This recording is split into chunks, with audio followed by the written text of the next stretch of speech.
एक बार एक गांव में एक साधु रहता था। एक बार वह साधु पेड़ के नीचे बैठा था और भगवान को याद कर रहा था। तो अचानक वहां बाढ़ आ गई। चारों तरफ पानी ही पानी। सब लोग अपने आप को बचाने के लिए ऊपर पहाड़ की तरफ भागने लगे। उनमें से एक आदमी देखा कि इस हालत में भी साधु जी भगवान की तपस्या कर रहे हैं। वह सोचा कि ये अपने आप को बचाने के लिए कहीं जा क्यों नहीं रहे हैं। तो उसे साधु से बोला, अरे आप कहीं जा क्यों नहीं रहे हो? आप भी मेरे साथ ऊपर पहाड़ की तरफ चलो, नहीं तो डूब जाओगे। साधु बोले, अरे हमें क्या होगा, मैं भगवान की इतनी तपस्या करता हूँ, मुझे कुछ नहीं हो सकता, मुझे भगवान अपने आप बचाएगा।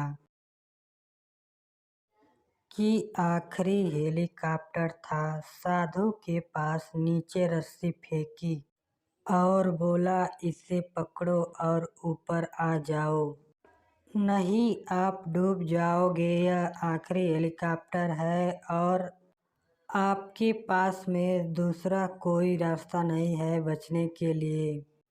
साधु ने कहा, यह रस्सी वापस ऊपर खींच लो और आप चले जाओ, मुझे भगवान के ऊपर पूरा भरोसा है, वह मुझे बचा लेगा। पानी काफी ऊपर आ गया, पेड़ डूब गया और साधु की भी डूबने से मौत हो गई। मरने के बाद साधु भगवान के पास गया और बोला, हे भगवान, मैंने पूरी जिंदगी आपकी तपस्या की, मेरा सारा जीवन आपकी आराधना करने में लगा दिया, फिर भी इतने भरोसे के साथ इंतजार किया कि तुम मुझे बचाने आओगे, लेकिन वहाँ मेरी डूबकर मौत हो गई और तुम नहीं आए, ऐसा क्यों? भगवान बोले, मूर्ख इंसान, एक नहीं 3 बार आया था। वो तीनों बार मैं ही तो था। पहला पैदल, दूसरा नाव के द्वारा और तीसरा हेलीकॉप्टर के द्वारा, लेकिन तुमने मेरा एक भी अवसर पहचान नहीं पाया। पता नहीं किसका इंतजार कर रहा था।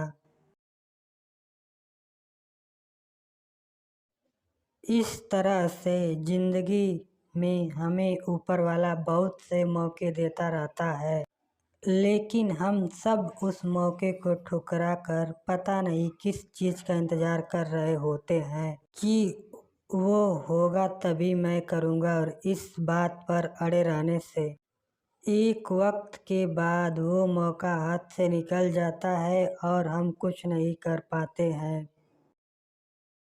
दोस्तों, कहानी ख़त्म हुई। इससे आपने क्या सीखा?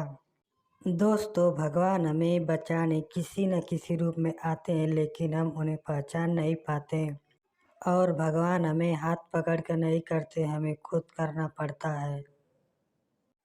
थैंक यू दोस्तों। इसी तरह की स्टोरी के लिए आप हमारे चैनल को सब्सक्राइब कर सकते हैं।